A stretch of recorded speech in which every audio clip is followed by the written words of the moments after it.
Olá, exploradores da Web3, sejam bem-vindos do especial Bloco Café CBDC. Nessa segunda temporada, o foco é a privacidade.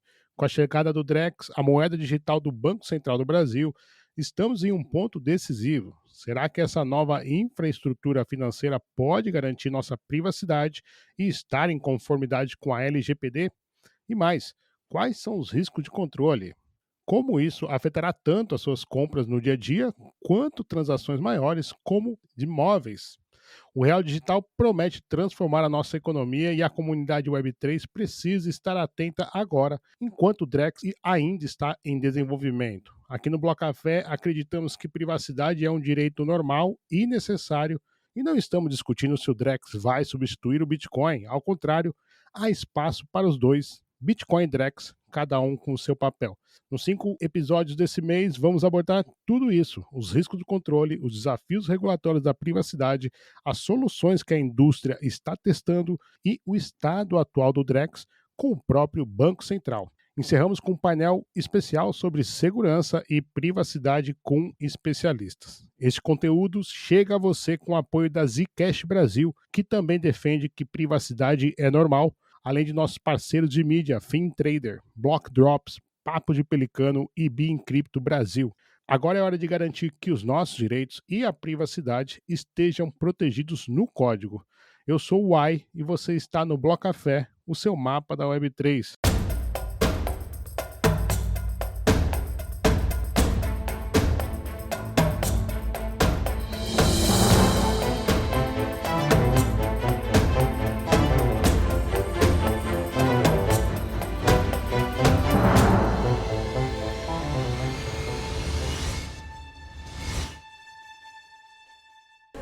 Você já parou para pensar o que acontece com sua liberdade quando cada transação que você faz se torna um dado público?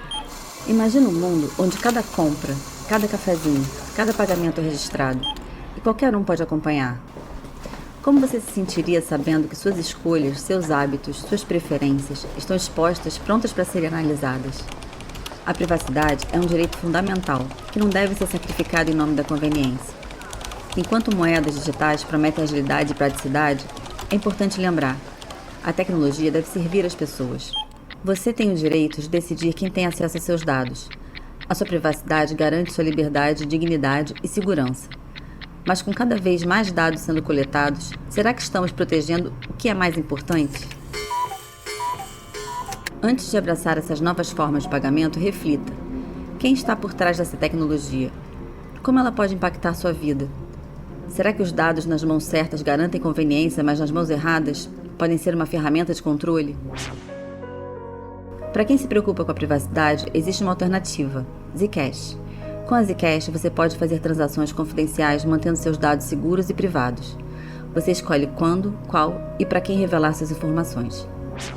Zcash, a escolha de quem valoriza a liberdade em um mundo cada vez mais digital. Bom, agora sim, vamos continuando essa segunda temporada, terceiro episódio, que vai trazer soluções da indústria. E para falar sobre esse tema, convidamos Marcos Viriato. Ele é CEO da Parfim, um dos projetos que integram o piloto do Drex para construir uma solução de privacidade. A gente vai tentar descobrir também como que um engenheiro mecânico foi parar no mercado financeiro, no Drex. E o curioso, que no episódio anterior, nós tivemos aqui a Nicole Descante, que ela se autodefine como uma advogada fora da caixa, justamente por sair do direito e parar lá no sistema financeiro. Aliás, fica o convite para você ouvir os episódios anteriores. Já tivemos com Nicole Descante e Fernando Lopes. Mas antes da gente passar a bola para o nosso convidado, eu quero apresentar para a nossa audiência o nosso co-host de hoje. Vocês sabem que o especial sempre convida também um co-host, e essa pessoa vai pedir música aqui, porque já é a terceira vez que ela vem ao Bloco Café. Ela estreou aqui justamente no especial do ano passado. Gino Matos, meu parceiro do dia a dia lá da Modular, e agora está aqui continuando o especial CBDC 2. Gino, uma honra enorme ter você de novo aqui no Bloco Café e pra gente falar desse tema tão importante. Dá um hello aí, meu irmão. Fala, pessoal. Waizão, prazer enorme estar aqui de novo. mais uma vez de copiloto em um episódio excelente. Você só me chama pra episódio bacana. No passado foi o Fábio Araújo, hoje aqui a gente tá com o Viriato, que é um cara que admiro bastante. E, cara, vamos aí falar sobre o Drex, que é um projeto super importante. Eu acho que o Brasil tá aí encabeçando o movimento de CBDC e de uma forma muito convincente, né? Não só aí pensando na emissão de uma moeda digital, mas de todo um arranjo baseado em blockchain. Tô muito feliz de estar aqui de novo. A honra é nossa, Ginão. Bom, vamos já então começar a passar a bola aqui para o nosso convidado. A audiência já cansou de ouvir eu falar. Marcos, muito obrigado pela sua participação. Eu queria pedir então para a gente dar o pontapé inicial que você se apresentasse brevemente para a nossa audiência. E uma pergunta primeira que eu estou fazendo em todo esse especial, Marcos, é por que é tão importante discutir CBDC? Seja bem-vindo, Marcos Viriato. Fala, pessoal. Bom, prazer estar aqui com vocês aí. Super bacana aí a gente compartilhar um pouco da nossa experiência. Eu sou o CEO, né, e fundador da Parfin. A gente vai fazer 5 anos agora de vida, temos 100 pessoas. A gente começou a Parfin, eu estava morando em Londres, então a gente tem um time lá, um dos fundadores está lá. Aí a gente montou um time de desenvolvimento em Portugal. Hoje a gente tem metade do time fora do Brasil e metade no Brasil. Mas a gente se considera uma empresa brasileira, né? Porque afinal de contas é o DNA aqui nosso e a gente tem muito orgulho aí do que a gente está fazendo e representando o Brasil globalmente, né? Falando, já indo direto para a sua pergunta aqui, eu tive 20 e poucos anos de mercado financeiro, fiz bastante coisa e aí comprei minhas primeiras bitcoins lá em 2014 e aí fiquei fascinado com a tecnologia, depois Litecoin, XRP e assim foi. Então, já estou aí no espaço de cripto há pelo menos 10 anos. Já vi 4 halvings e 3 ciclos aí de bear market, bull market. Então, você acaba criando um pouco de casca, né? E aí foi um dos motivos que a gente decidiu montar a Parfin, né? Porque tem muita coisa inovadora acontecendo, né? Nesse mundo de Web3, cripto, que um dos papéis nossos aqui na Parfin é trazer essa inovação e ajudar especialmente o mercado financeiro a adotar isso no seu dia a dia, né? Quando você fala da CBDC brasileira, né, hoje tem mais de 130 projetos de CBDC ao redor do mundo, vários tipos diferentes. Acho que é bom contextualizar aqui para todo mundo entender, né? A maioria dos projetos ao redor do mundo tem um foco um pouco diferente do Brasil. O foco é melhorar os sistemas de pagamento, né? Porque em outros países, né, você não consegue pagar no mesmo dia, leva 2 dias para fazer uma transferência entre bancos, né? Pô, o Brasil a gente tem o Pix, né, um dos sistemas mais eficientes. E também, de novo, o Brasil sendo referência no mundo para pagamento instantâneo, né? Então, o foco do Brasil, ele é um foco muito mais para você gerar oportunidades dessa economia tokenizada, né? Onde vão ter ativos tokenizados, podem ser usados como novos colaterais de empréstimos, podem ser trocados de forma mais eficiente, empresas que têm ativos que hoje elas não conseguem obter um resultado podem tokenizar e vender, né? Prática de imóvel, de financiamento de veículo, tem uma série de commodities, né? Então tem uma série de oportunidades. A gente acredita muito que essa onda com a CBDC estando no ar e funcionando, a potencialização de tokenização da economia é muito maior. Então você vai ter mais oportunidades. Você fala, putz, se eu tenho dinheiro tokenizado, eu vou tokenizar um ativo aqui, né? E aí a troca é mais eficiente, esse ativo pode ser focado. Então o foco da CBDC brasileira é um pouco diferente do resto do mundo. Óbvio que tem algumas partes do mundo que estão fazendo com o foco de ter uma economia tokenizada também, né? Além disso, eu acho que eles dividem, né? Existem CBDCs de bancos centrais que são focadas no atacado, né? Só liquidação entre bancos, eles chamam de wholesale CBDC. E tem CBDCs que são focadas no varejo, né? Que aí a do varejo é muito mais para pagamento, né? Que é aquele case que eu estava fazendo. O Brasil já foi além, né? O Brasil está atacando os dois, é para liquidação entre os bancos e para lá o depósito tokenizado servir como o pagamento, né? Para essas operações com ativos tokenizados, né? Então a gente acaba abrangendo os dois mundos, né? Foco numa economia tokenizada, não pagamento, mas tendo as duas vamos dizer, versões que a gente considera da CBDC. Então isso é bem interessante, põe o Brasil na vanguarda, né?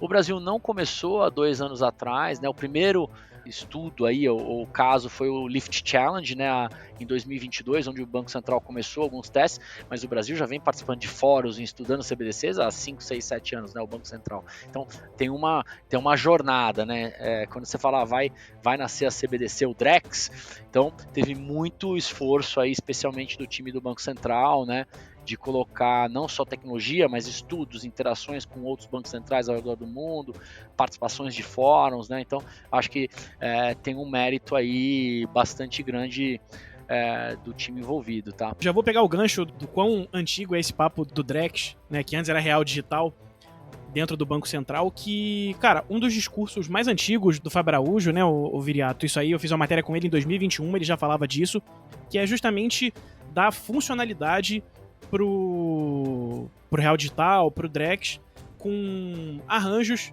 dentro de uma plataforma blockchain, né? Ele falou que o maior problema não é criar uma moeda digital, até porque eles não querem fazer, o foco deles não é só esse, porque já existe o Pix, né, como você bem colocou, mas justamente dar funcionalidade, criar todo um arranjo em torno disso. E, cara, como que tá funcionando, na visão de vocês, esse processo de construir um arranjo em blockchain?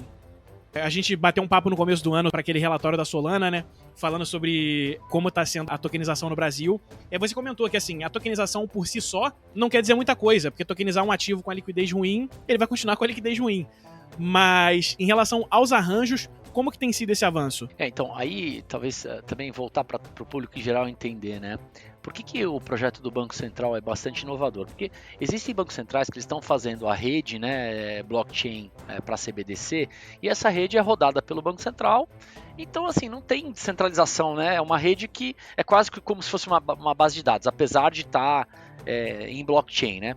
No caso do Banco Central do Brasil, a rede que ele escolheu é o Hyper Bezo, e ele foi mais além, ele falou, olha, eu quero que alguns bancos rodem nodes e validem transações na rede, né? Então, significa que a rede está sendo distribuída, o processamento da rede está distribuída. Um conceito que existe muito claramente no mundo de cripto, né? Você vai lá, baixa um node de Ethereum, roda, você pode baixar um node de Bitcoin, Solana e assim por diante, né?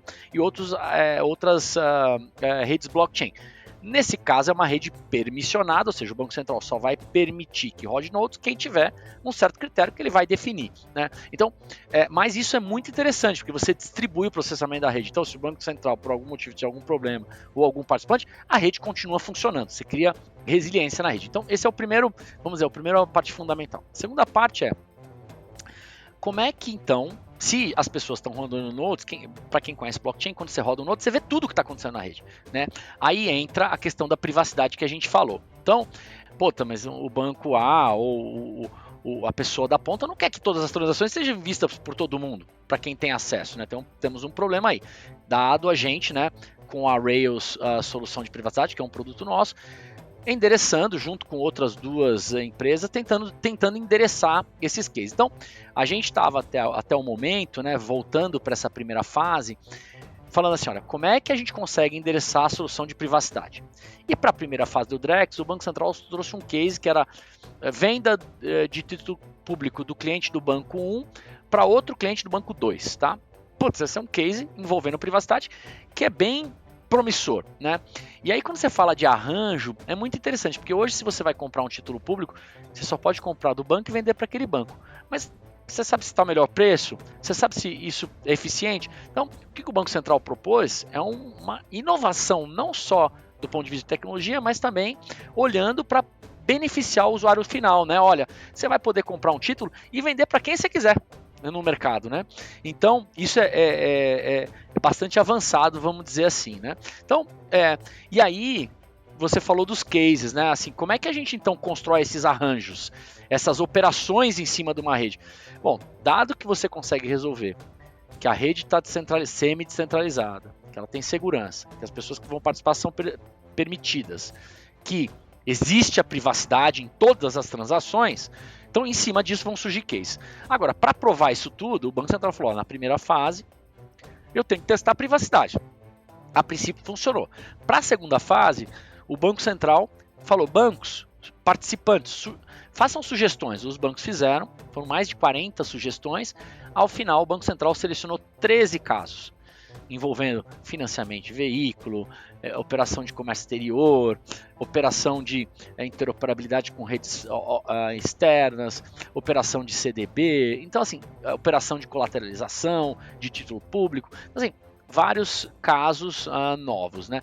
Que aí começa a construção desses arranjos de negócio, tá? Então, quem sugeriu, e o Banco Central foram mais de 40, o Banco Central selecionou 13, nós podemos falar que nós temos 13 arranjos potenciais aí que podem ser colocados na rede.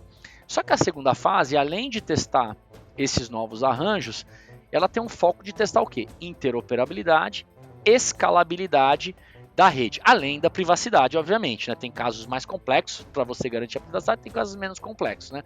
Então, eu acho que se a gente conseguir aí nessa segunda fase implantar vários desses arranjos aí ou casos, né? Eu acho que a gente vai estar muito bem preparado para poder eventualmente ir para a produção. Por que esses casos são importantes? Porque são casos que hoje acontecem no mundo tradicional, mas que tem uma potencialidade nesse mundo usando blockchain, né? Como assim? Vou dar um exemplo aqui, né? Hoje você tem um veículo e você quer financiar esse veículo. Pô, imagina você poder colocar o token daquele veículo num lending pool, num smart contract de empréstimo, e vão ter várias pessoas dando dinheiro para financiar aquele carro, né? Óbvio que tem questões aí de Detran envolvidas, etc. Não é tão simples assim, mas essa vamos dizer assim, é o nirvana, é onde a gente quer chegar, né? Óbvio que vão ter mudanças regulatórias para esse caso de veículo, etc. Mesmo se aplica a um carro. Mas mais associado ao mercado financeiro, acho que tem cases muito interessantes, né? Por exemplo, você comprou uma ação e você acredita que a ação vai subir de valor, mas você está precisando de dinheiro agora. E você não queria tomar um cheque especial, então você coloca aquela ação tokenizada num lending pool e vai estar tomando um dinheiro emprestado muito barato, né? Uma parte do dinheiro que vale a ação, né? Hoje isso acontece muito frequentemente nesses smart contracts de empréstimo colateralizado com Bitcoin, Ethereum e assim por diante no mundo de cripto, para quem conhece, né? Então, essa é a beleza desses cases que estão sendo construídos, que vão destravar algumas oportunidades e aí potencializando essa economia tokenizada, tá? Então, esses cases, esses arranjos, é isso. Então, o que o Banco Central, qual é o objetivo do Banco Central? Cara, quais desses arranjos realmente faz todo sentido colocar, funciona, tem privacidade, consegue suportar um volume de transações e está beneficiando a sociedade como um todo. Se a gente conseguir desses 13 cases achar meia dúzia para começar, né, o negócio em produção, né, eu acho que a gente vai estar muito bem. Por isso que o Brasil está bem avançado, né? A gente está nessa jornada aí de testar a tecnologia, testar a privacidade e agora testar a tecnologia, a privacidade e a escalabilidade com casos reais que vão beneficiar a sociedade. Acho que essa é a visão. Marcos, a privacidade, ele é o eixo central desse especial e a gente sabe que a Parfin desenvolve soluções que combinam a privacidade com a conformidade regulatória, especialmente a LGPD, a Lei Geral de Proteção de Dados.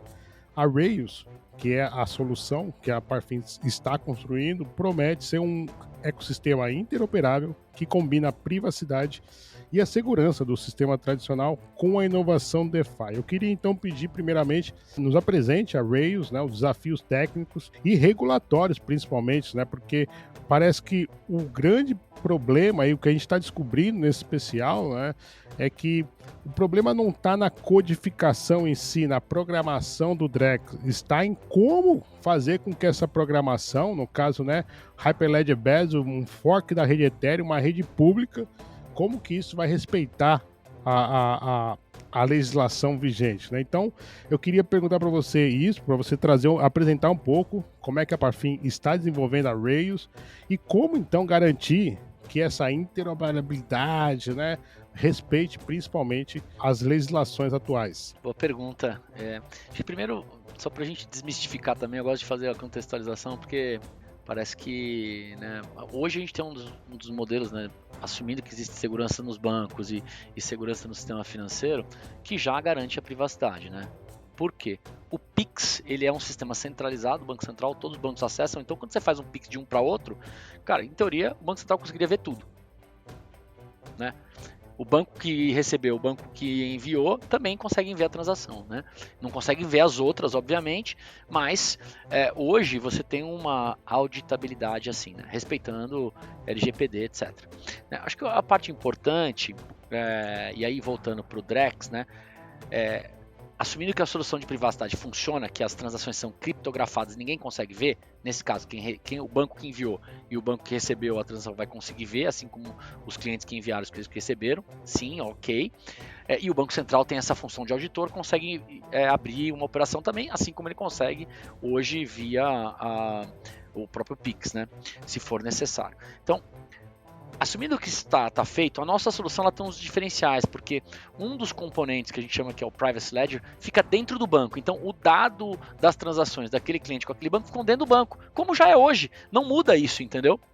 Então, a gente trouxe esse elemento que meio que replica o sistema atual, só que em blockchain, né? E aí, gerando provas de conceito zero, né? Zero Knowledge Proofs, e toda uma arquitetura, não vou entrar muito tecnicamente aqui, mas que garante que aquela transação existiu, que não teve gasto duplo, né? E que ela foi criptografada de uma ponta até a outra, e garantindo assim a privacidade como ela acontece hoje, né? Então, o cliente do banco, né, que está fazendo transação com o banco, comprando investimentos, fazendo tal, está dentro do banco, né? Quando aquele cliente vai fazer uma TED ou um Pix para fora, sai o dinheiro do banco, vai para outro banco, em teoria protegido. No caso da CBDC, vai ser a mesma coisa. Tem um elemento adicional a isso. Mas se existir nesse ecossistema do Drex, né? Porque o Drex não é uma solução blockchain, é um ecossistema onde vão ter vários serviços e casos. Imagina que vai existir um smart contract de empréstimo lá dentro, né? Um contrato inteligente de empréstimo. Então, o ativo vai sair do banco. Então, eu, Marcos, vou colocar o meu carro, o meu veículo num contrato na rede do Drex que vai permitir empréstimo descentralizado. Então, para esse caso, que é o que a gente não tem hoje, vai precisar da privacidade. Então, eu acho que aí que é uma extensão dessa necessidade. Mas transações do cliente com o banco, do cliente com outro cliente do outro banco, ela vai estar garantida a privacidade no mesmo modelo existente hoje. Agora, essas transações de você usar num mundo serviços, né, que hoje acontece muito nesse mundo de Web3 cripto, de empréstimos descentralizados, trocas descentralizadas, DVPs, aí você precisa trazer a privacidade para esses serviços, e aí existe essa complexidade, né, de você garantir a privacidade desses. Mas, de novo, existem soluções hoje, nós aqui, né, fizemos o que a gente chama que é a Rails Subnet, né, que não é só uma solução de privacidade, é muito mais que isso, é um sistema que você consegue coordenar todas essas operações, validar, bloquear ou não participante, enfim, tem muita complexidade, mas a gente está animado porque a gente não partiu de uma premissa nova, a gente partiu de uma premissa existente para respeitar as leis vigentes no país, né? E aí, em cima dessa premissa, foi que a gente desenhou a solução, né?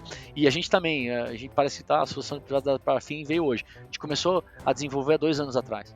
Né? Tecnologia tem esse negócio de maturidade, né? Você não fala, quero fazer uma coisa, amanhã está pronto. A gente veio construindo isso, conversando com os bancos, entendendo a regulação, entendendo o que era necessário para garantir as pontas todas de privacidade, de dado de um lado, dado do outro. Então, hoje, né, na arquitetura, na topologia da rede Drex que a gente fala que a gente desenhou, a gente acredita que a gente atingiu a privacidade.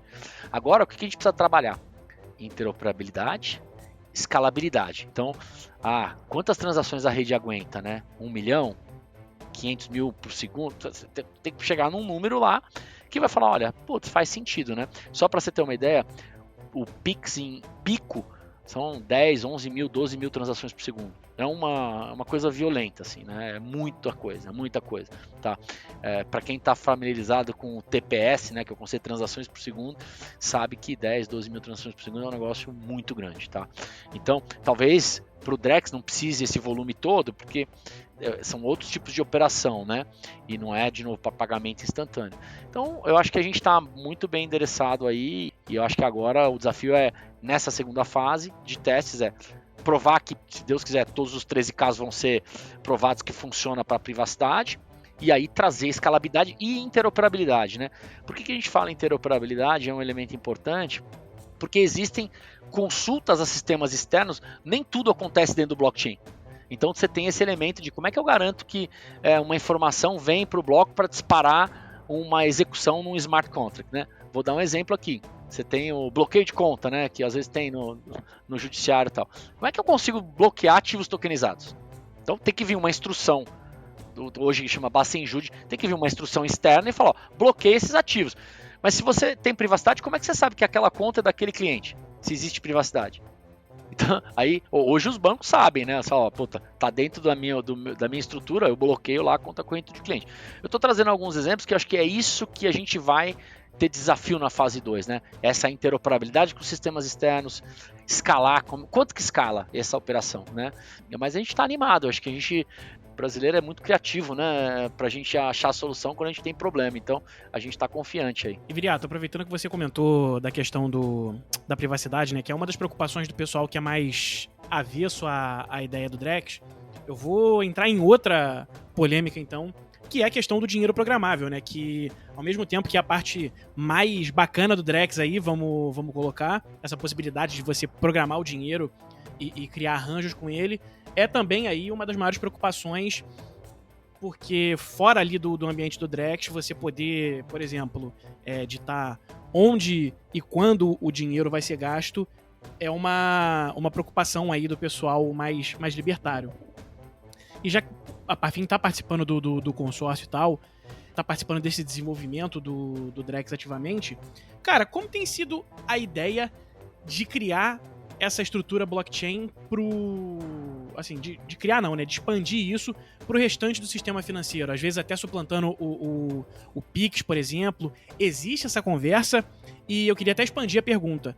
Se existe essa conversa, isso é factível? A gente tem uma blockchain hoje para poder processar aí bilhões de transações? De novo, acho que as pessoas parte do princípio que o Banco Central não vai fazer nada que põe em risco a segurança do sistema financeiro nacional, e muito menos em não conformidade com as leis, né, de Lei Geral de Proteção de Dados e assim por diante. Então, isso aqui vai ter que ter para poder entrar em produção, então as pessoas não devem ficar preocupadas em relação a isso, com certeza. Em relação do volume de transações, as blockchains estão evoluindo. O que a gente acredita muito, né, na nossa solução, o próprio Privacy Ledger já aguentou 10 mil transações por segundo. Então, operações que acontecem dentro ali, elas têm uma escalabilidade boa.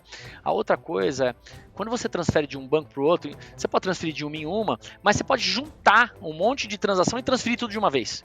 Então, a gente fala que chama transações em lote, né? Então, elas vão numa transação, mas na verdade dentro de uma transação existem centenas ou milhares. Aí tem que ver o tamanho, e tem que ver o tamanho do dado, né? Porque é interessante quando a gente fala da rede blockchain.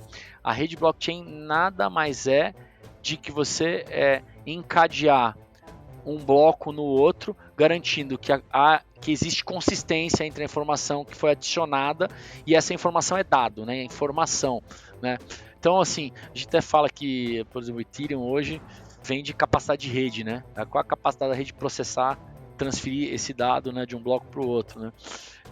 Então, se você tiver um token leve, né, com pouco dado, talvez a capacidade seja muito maior. Não, esse token é pesado, talvez a capacidade seja menor. Mas vão ter soluções, né? Você tem soluções de sharding, que é você fazer um corte e não precisar processar bloco. Então, assim, tem uma série de soluções que hoje existem e vão surgir outras para você ganhar uma escalabilidade. Existem redes que têm uma escalabilidade boa, você mencionou a Solana, né, e outras aí, né? Tem um monte de projeto aí muito promissor porque a rede que o Banco Central selecionou é o EVM, né, Ethereum Virtual Machine, que roda, nesse caso, em prova de autoridade, né, você tem que dar a autorização para rodar. Existem redes que chamam de Parallelized EVM, redes EVM paralelizadas, né, transações são processadas em paralelo e em algum momento elas convergem. Então, o que a gente acredita é que, para os casos atuais de uso que vai existir uma solução que vai atender a escalabilidade para aqueles casos. E ao longo do tempo, a tecnologia ela evolui, né? O que tinha 2 anos atrás já mudou completamente hoje, especialmente nesse mundo de blockchain, onde a dinâmica é muito acelerada. A gente acredita que Para os 13 casos, talvez a gente resolva 8, 9, que aí os arranjos, como você falou, o Banco Central fala, estou confortável, vamos para a produção, ótimo. E aí, tanto a tecnologia de privacidade, de processamento, de capacidade de processamento, vai evoluir, né? Só para dar uma analogia aqui, eu tinha computador com processador, hoje tem computador com 64 processadores de 64 MB memória, né? Para quem jogava joguinho, tinha placa gráfica simples, hoje tem umas placas gráficas que dá praticamente, parece que você está dentro do jogo, né?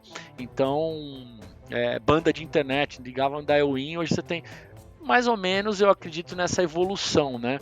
A gente fala, a gente está na Web 3, né? Blockchain é considerado Web 3. Para quem viveu a Web 1 lá atrás, né?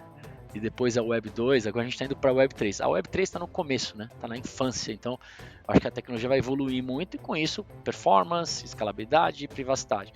Mas para os casos, de novo, para alguns deles, eu acho que a gente vai ter solução nos próximos 12 meses aí. Bacana. Deixa eu trazer agora uma questão que está sendo um gargalo, não é só da CBDC, mas acho que da indústria, né? O Marcos falou agora que estamos na infância da Web3, né?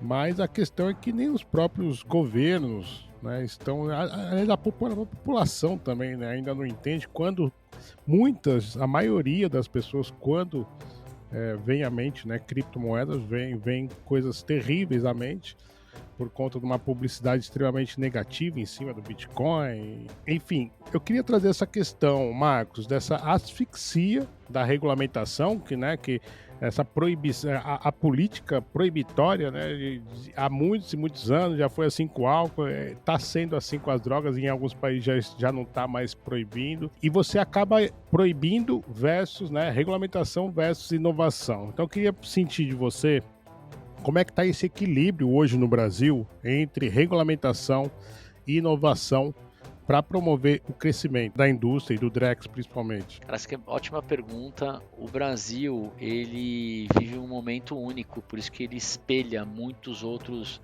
reguladores, bancos centrais, CVMs fora do mundo, Comissão de Valores Imobiliários fora do mundo, né? E até o legislativo mesmo, né?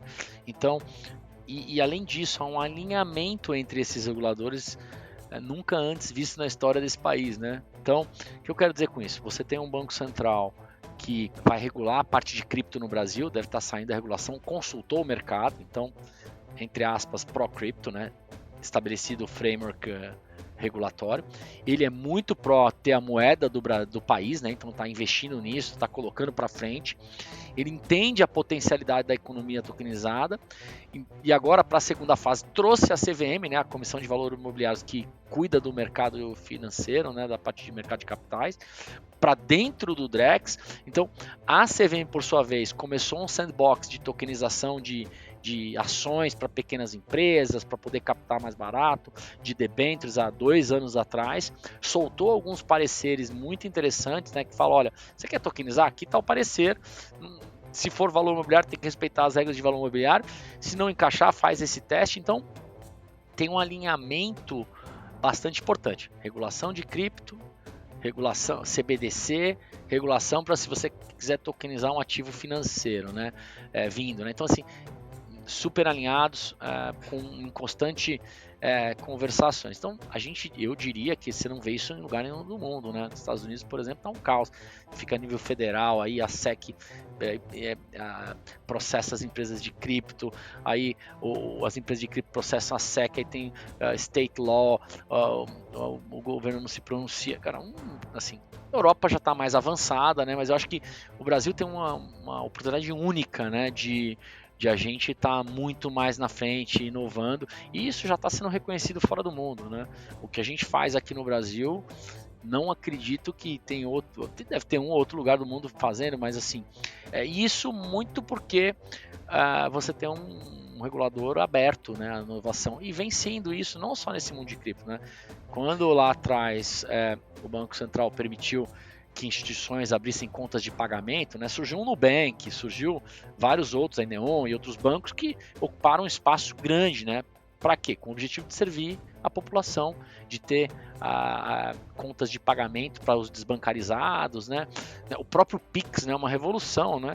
Assim, tinha gente que não conseguia ter um cartão porque de crédito nem débito, porque não conseguia crédito, né? Com o Pix, me passa um Pix aí, né? Você vai na praia, tem um vendedor local, Pix. Então, você trouxe acesso. Então, acho que a gente está muito bem servido nesse sentido. Tem os desafios, sim, tem, né?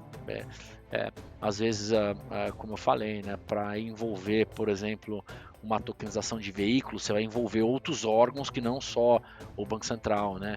E imóvel, aí tem cartório, aí tem, cara, aí então, tem as complexidades do país, né? Que aí a gente conhece e não vale a pena mencionar aqui, mas eu acho que uma vez que você traz a tecnologia e resolve e tem parte da equipe querendo fazer, eu acho que vai sair, né? E, Viriato, ainda nessa questão de caso de uso, cara, eu queria assim, tirar 2 dúvidas contigo, que são estão sob o mesmo teto, né? A primeira é, qual o caso de uso, ou assim, mais de um, se você quiser falar, que você vê com bons olhos a aplicação do Drex, e qual é um caso de uso que você vê que não, assim, talvez não se beneficie tanto do uso do Drex e talvez seja melhor nessa fase ainda de pilotos, né? A gente tá na segunda fase do piloto, de não tocar tanto nisso. Tem um relatório da Ambima que saiu em 2023, no comecinho de 2023, que fala que o mercado de ações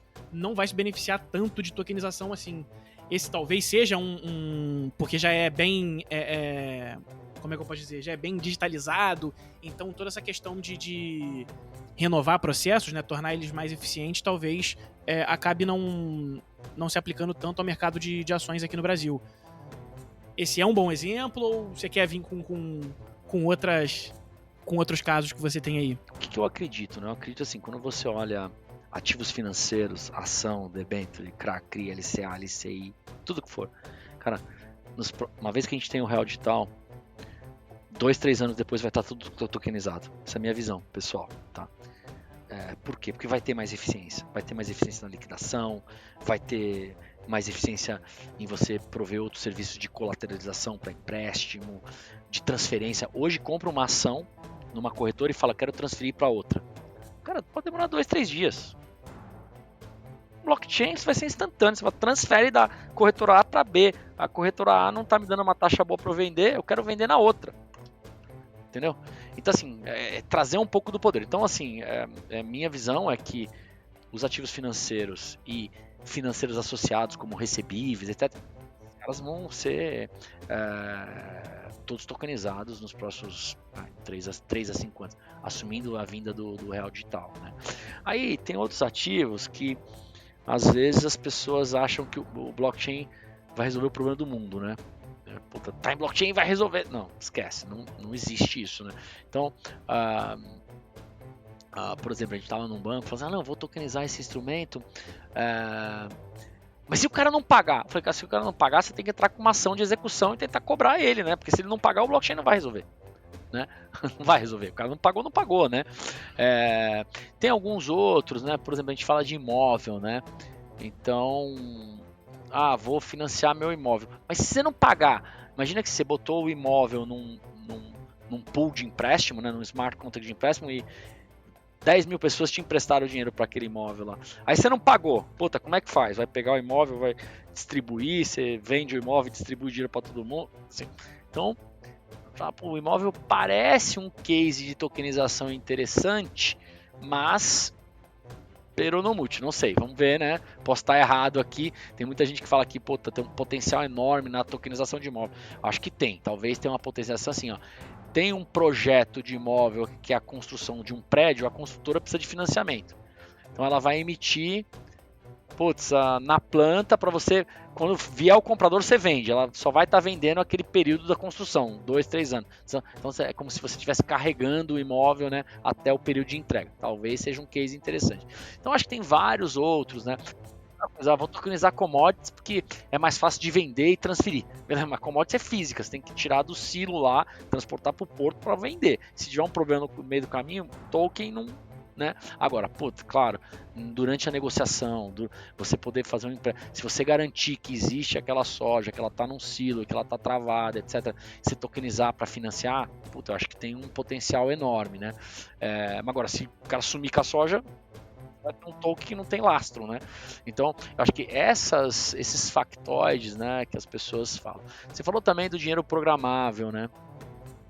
Então, sim, pode acontecer de você, por exemplo, tem gente que mistura IoT com dinheiro programável. Não, vai ter um smart contract, o seu real vai estar lá, vai dar um sinal da sua geladeira que acabou o leite, vai disparar a compra de um leite, transfere o real e o leite chega na sua casa. Putz, case maravilhoso, né? Tecnologia do futuro. Primeiro que o seu dinheiro vai ter que travado nesse smart contract da geladeira para poder transferir, porque tem chave privada, o acesso àquela wallet, né? Então tem uma série de detalhes ainda que parecem que vão revolucionar o mundo, mas eles precisam ser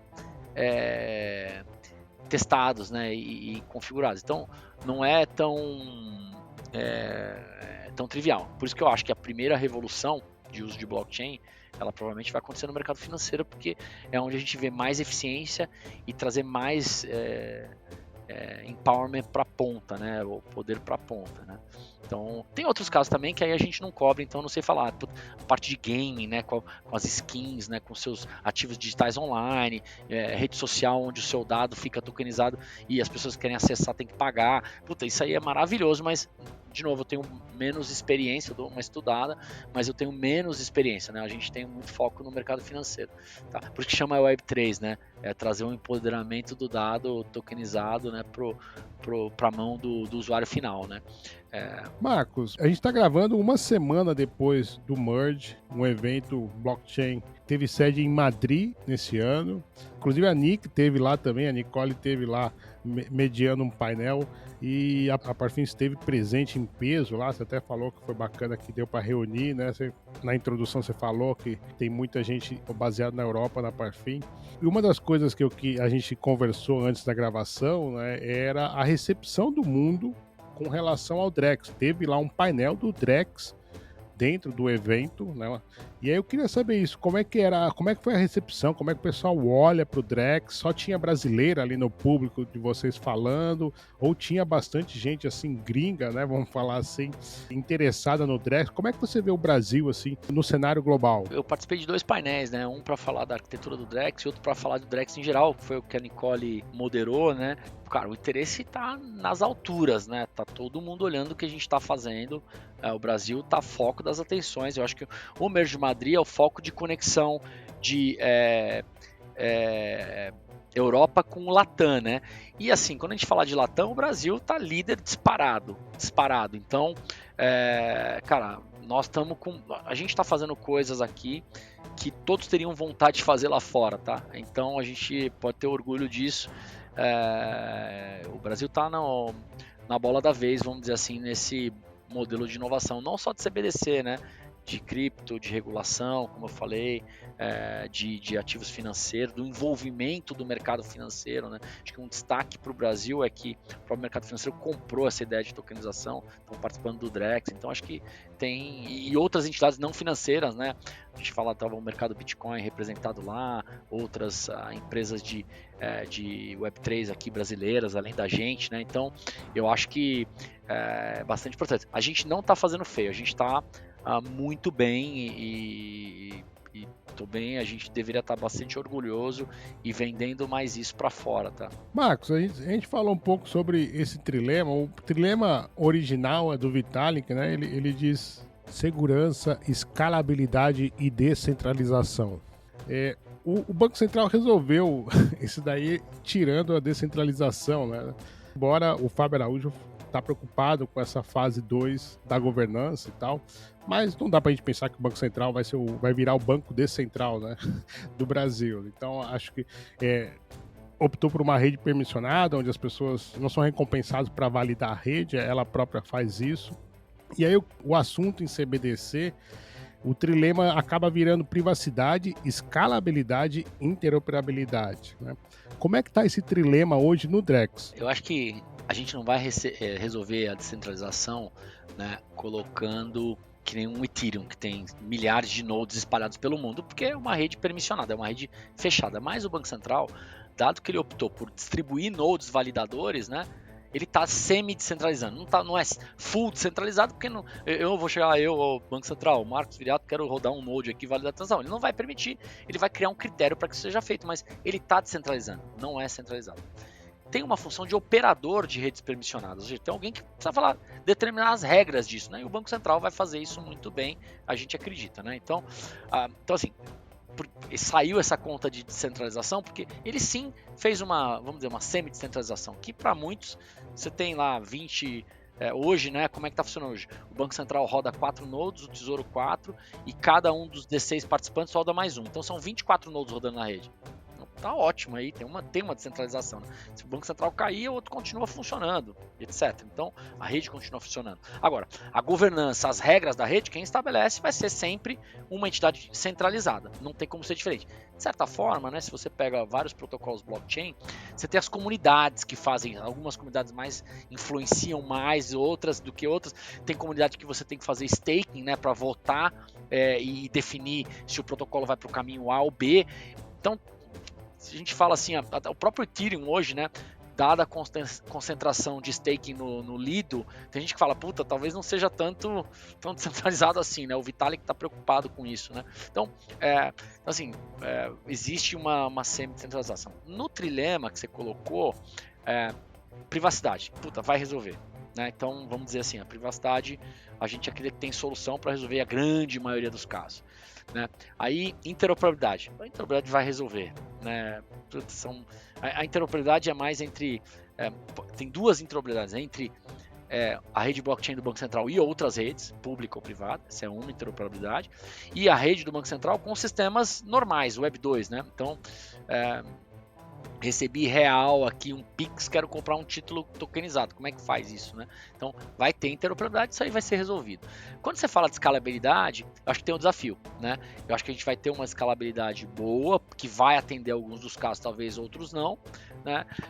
E como eu falei, eu acho que a questão da escalabilidade é que nem o processador de computador, né? Você tinha uma CPU que não processava nada, passou alguns anos, explodiu. Hoje você tem capacidade infinita, né? E teve gente que foi criativo, mudou de CPU para GPU, né? Você tem um processamento de capacidade maior ainda, né? Para alguns casos, né? Então, eu acho que se a gente tiver, junto com o Banco Central e outros, confortáveis de interoperabilidade e privacidade, funciona. Escalabilidade, ela tá num nível que dá para fazer transação, dá para vazar rede, etc.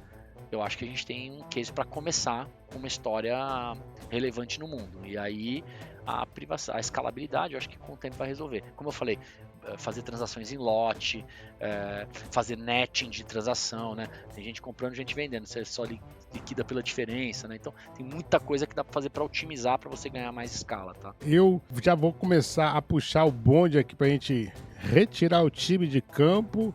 E a gente sempre traz aqui as perguntas da comunidade com oferecimento da Zcash Brasil. Se você está em dúvida o que é privado, o que vai ser privado, na Zcash você não tem essa dúvida. Você escolhe o que e com quem vai compartilhar. Portanto, Zcash é uma moeda 100% garantida privada e usa a Zero Knowledge Proof. A gente já falou bastante aqui, inclusive é a solução que a Rails usa no seu protocolo.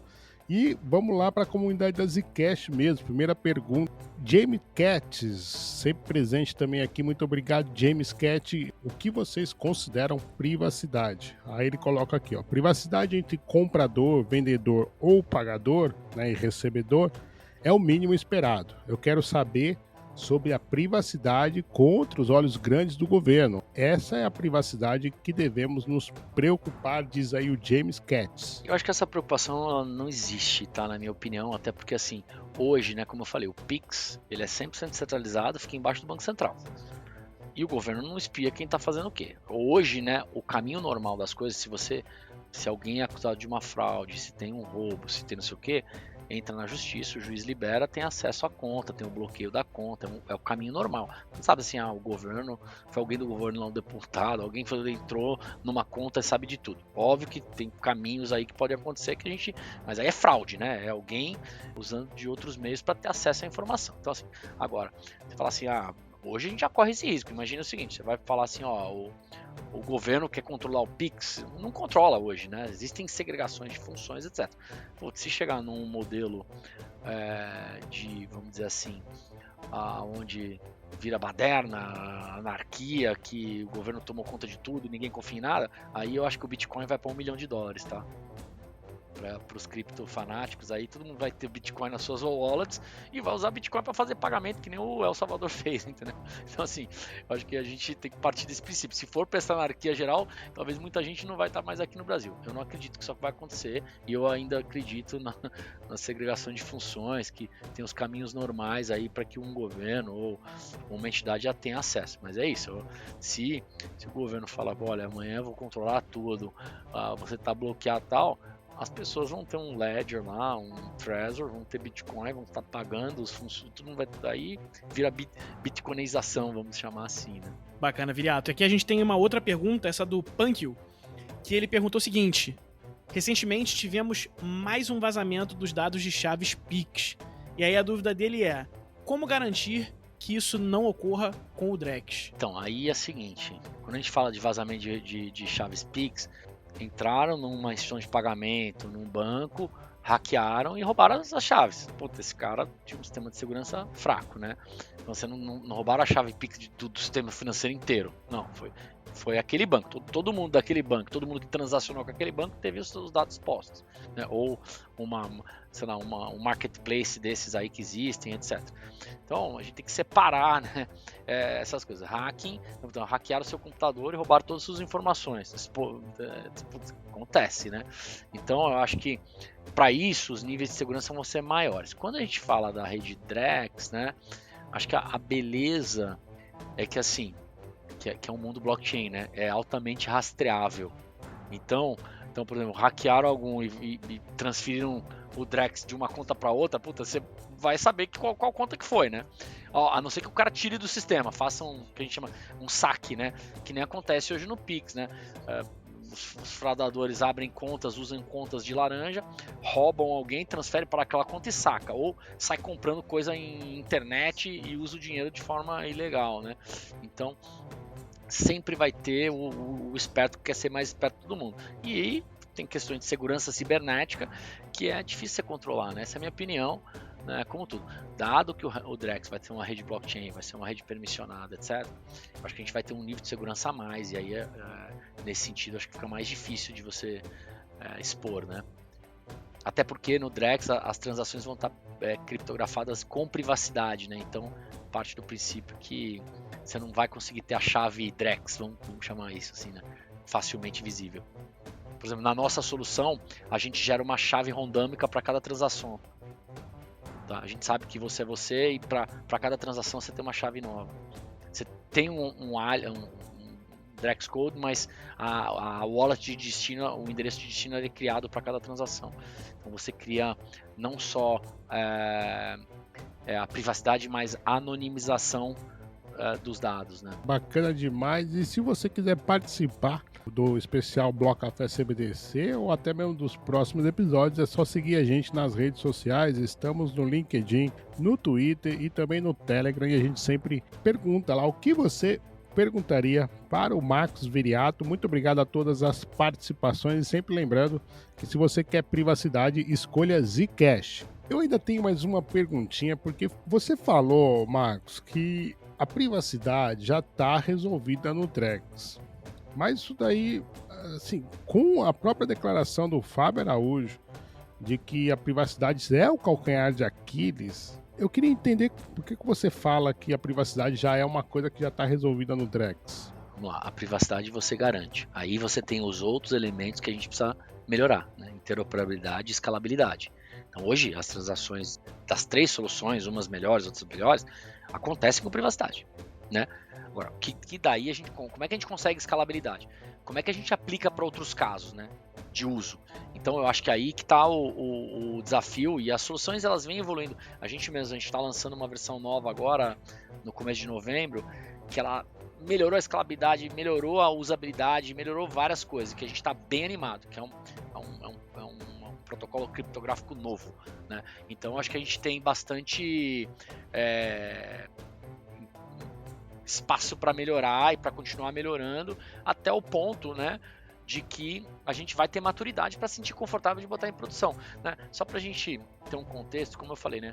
Em 2022 o Banco Central fez o Lift Challenge, falou, participantes, propõem um caso aí, tive 7 casos, com qualquer tecnologia. Aí o Banco Central amadureceu e falou, olha, agora vamos começar o piloto fase 1 para testar. Vai ser o Rapid Bezo para testar título público tokenizado, vendendo de 1 e 3 transações, transferência entre bancos, transferência de cliente para banco, transferência de cliente para cliente. E depois troca de título público entre cliente do banco 1 com o banco 2. Então, fase 1 foi isso com privacidade. Puta, check the box. Aí o Banco Central falou, olha, agora vamos pegar mais 13 casos. Né? Então, nós estamos falando aqui, a gente vai entrar para o 3º ano de desenvolvimento, né, de evolução da tecnologia. Então, eu acredito que a tecnologia vai amadurecer para falar, estamos confortáveis com a privacidade, com uma interoperabilidade e com a escalabilidade, dado certas limitações, né? Mas eu acho que vai ser endereçado assim. Não, a gente fala de, né, para quem conhece o mundo cripto, pega um Bitcoin e transfere aí. Quanto tempo leva para chegar na wallet de destino? Se quiser pagar muito fee de rede. Então, acho que tem algumas assim, para quem conhece o mundo cripto, sabe que, puta, mandou, fica ali acompanhando os blocos, processamento, fala, cá chegou, ufa, né? Então, enfim, eu tô falando isso mais porque a questão da escalabilidade, ela vai ser resolvida. Eu acredito, junto com a privacidade para alguns casos ou para todos, né?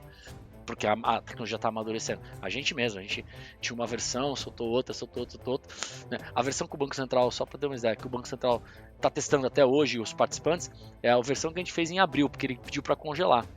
A gente soltou um release por mês, a gente está com 6, 7 versões avançadas. Né? E com os testes que foram feitos, a gente falou, puta, precisa melhorar isso, precisa fazer aquilo, então assim, a gente evoluiu bastante, né, no que a gente acredita que vai ser alguma coisa que vai parar de pé para um caso em produção. Muito bacana. Alfa, vamos chamar assim, Alfa do Drex. Para quem o Gino Matos, ele está sendo chamado na comunidade Web3 de KOL do Banco Central, né? Então tá aí um Alfa do Drex aí dado pelo Max Viriato. Aqui no Bloco no Especial também tem Alfa, meu irmão. Olha só, eu quero agradecer demais. Max, muito obrigado, eu desejo ótima sorte, fiquei bem animado aqui com a nossa conversa, de você trazer que a privacidade já é um assunto que a Parfin já está tirando de letra, né? Muito, muito legal mesmo. Desejo sorte, não vejo a hora de ver isso. Conte sempre com o AI, conte sempre com o Bloco Café para a gente espalhar essa palavra e fortalecer o ecossistema no Brasil. Eu queria pedir para o Marcos que encaminhasse as considerações finais, contasse para a nossa audiência se ela estiver interessada em conhecer mais a Rails, a Parfin, ou até mesmo entrar em contato com o Marcos. Bom, vocês podem me seguir aí, geralmente eu uso o LinkedIn e o Twitter, mais para a parte mais da Parfin, né, de negócio, me sigam lá. Só Marcos Viriato, vocês me acham facilmente. Marcos Viriato Parfin, vocês vão me achar. Rails, se você quiser ter mais detalhes do que a gente está fazendo, entra também nas mídias sociais, tanto da Parfin quanto da Rails, né? A Rails a gente tem as mídias sociais separadas. Rails é com Y, né? RAYLS.com, então tem o site lá, o parfin.io, para quem quiser acessar, e a gente está também nas mídias sociais aí acompanhando o que a gente está desenvolvendo e tudo mais. E se quiserem falar comigo aí, mandem uma mensagem direta via LinkedIn, eu sou bastante responsivo, geralmente eu uso mais o LinkedIn, e fiquem à vontade aí de contatar também qualquer pessoa que trabalha na Parfin, as pessoas estão abertas aí para ajudar vocês a esclarecer dúvidas. Beleza, a gente vai deixar todos os links na descrição do episódio. E Ginão, porra, maneiro, hein? Trouxemos aqui um Alfa que esse papo é bacana, né? A gente, achava... O Marcos acabou desmitificando aqui um pouco, né? A questão desse conceito de que a privacidade estava atrasada no Drex. E na verdade a Parfin já está nadando na frente. Muito bacana esse episódio. Não, gostou desse papo? Wazão, cara, queria só agradecer o convite. Sabia que ia ser um papo de altíssimo nível. Agradecer o Viriato também por topar bater esse papo, falar com a gente sobre o Drex. A gente sabe que é um assunto super importante. Fico feliz da conversa de altíssimo nível que a gente teve aqui.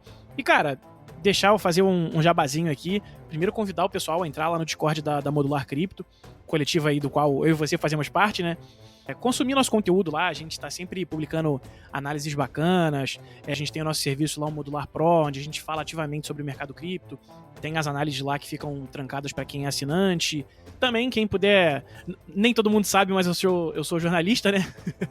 Quem puder acompanhar meu trabalho lá no Crypto Slate, vai ser muito bacana lá poder contar com a presença de vocês consumindo o conteúdo. Apesar do foco agora ser mais global, né? Eu não consigo mais focar tanto no mercado brasileiro, mas continuo aí publicando muito conteúdo de qualidade, galera. Brigadão mais uma vez, Uai. E vamos ver se agora eu paro de ser chamado de influencer do Banco Central por não odiar o Drex, né? É impressionante, né? Inclusive, pessoal, você que está nos ouvindo aqui agora, não caia nesse discurso inflamado de redes sociais, de eliminar o Drex. Nós, como os criptonativos, sabemos muito bem que quando uma tecnologia chega e mostra que o que tem aí está obsoleto, ela predomina, e o CBDC é a mesma coisa. Ninguém vai parar o CBDC, então não vem com esse papo de que vamos acabar com o Drex, o que não, participa desse momento da construção, como a gente trouxe aqui, o Drex está sendo construído agora, então esse é o momento de você buscar informação, perguntar, participar. O Banco Central tem feito consultas públicas, o Marcos trouxe aqui a questão da descentralização e o próprio Fábio também trouxe, né, a questão de chamar a comunidade, embora, né, as consultas públicas, a gente até falou em algum episódio, acho que foi com o Fernando Lopes, as consultas públicas não são lá tão amigáveis assim, aquela interface horrorosa com aqueles textos jurídicos cabulosos lá, enfim, isso daí é uma crítica que precisa fazer, mas participe, pessoal, não fique só inflamando discursos nas redes sociais, porque essa tecnologia vai vir, goste ou não, e como a gente também falou aqui em algum episódio desse especial até agora, ainda que o Drex seja só uma arma, meu compadre, no mínimo, defesa pessoal você precisa saber. Então, não caia nesse assunto de que Drex você não tem que saber. Tem sim, tá batendo na tua porta.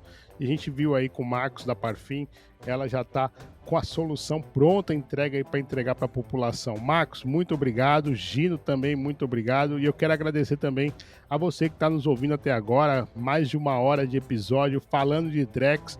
Então é uma honra, todos os ativos que a gente possa ter listados em bolsas, etc. O tempo é o mais escasso e o mais valioso, portanto, ter você ouvindo a gente, esse podcast é mesmo sensacional. Muito obrigado. Eu e o Gino e o Marcos ficamos por aqui, mas não saia daí, porque vem ainda a Francisca Miguel para trazer uns recadinhos e nos encontramos semana que vem com um episódio com o Fábio Araújo, trazendo os updates do Drex direto lá do Banco Central. Nos encontramos semana que vem. Tchau, tchau. Hoje tivemos um vislumbre do futuro das finanças digitais com Marcos Viriato, CEO da Parfim. Conversamos sobre como a privacidade e a inovação se entrelaçam no contexto do Drex, a moeda digital que promete transformar a economia brasileira. Segundo ele, o Brasil está pronto para testar casos de uso reais. Cada insight compartilhado neste episódio nos revela como as soluções da indústria estão moldando um novo cenário, onde a confiança e a segurança se tornam fundamentais. Toda quinta-feira de outubro, traremos novos episódios, com temas que vão desde as soluções da indústria até atualizações diretas com o Banco Central. Não perca a chance de acompanhar essas discussões que vão moldar o futuro do dinheiro digital e garantir que nossos direitos sejam preservados. Se você está chegando agora no Blocafé, eu quero te convidar para conhecer a coleção de aquarelas digitais, feita pela Lituânia, inspiradas pelas conversas de nossos podcasts. Cada episódio tem uma arte digital exclusiva, e o Mint é gratuito na Zora. Comece sua coleção agora e tenha essa lembrança em sua carteira. Ah, e não esqueça, o Blocafé também está disponível em formato de newsletter, com mais insights e imagens exclusivas. Todos os links estão na descrição. Como sempre, estamos abertos às suas dúvidas, críticas, sugestões ou parcerias. Basta entrar em contato pelo Twitter, LinkedIn ou e-mail blogcafé@proton.me. Se você está nas redes descentralizadas Lens e Farcaster, siga a gente por lá também. Até a próxima, pessoal! Compartilhe este episódio, deixe sua avaliação e vamos juntos continuar explorando as CBDCs. Tchau!